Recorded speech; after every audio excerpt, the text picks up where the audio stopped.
So many years ago, a young man stumbled upon a wanted ad in a classified, and it's for a company called Tomco.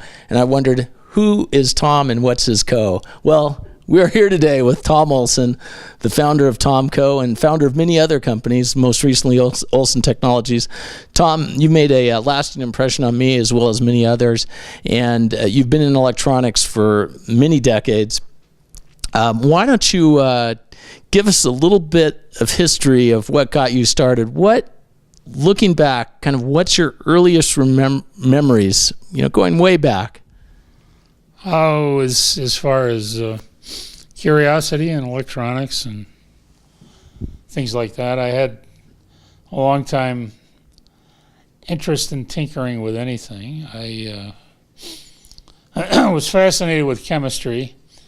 And those were the days when you could go to a drugstore and buy just about any chemical you wanted.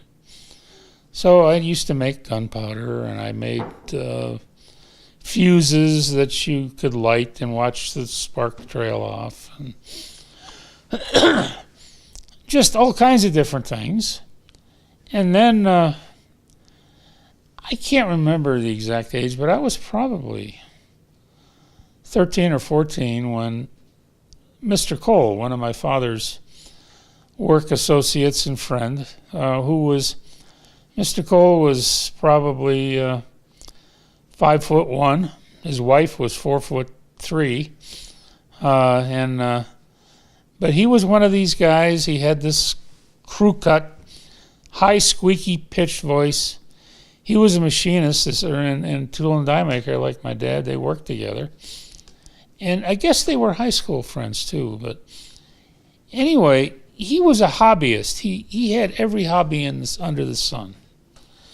And he had a ham radio collection, which he had used from probably when he was a youngster himself, maybe in his 20s. Then he'd moved on to electric trains. Then he moved on to raising chinchillas in the basement, and whatever else he did.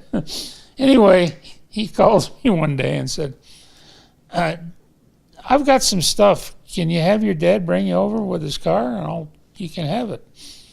I didn't know what it was, but he gave me this whole batch, a whole car full of ham radio equipment, tubes and transmitters and things that I didn't have a clue, but I figured it out.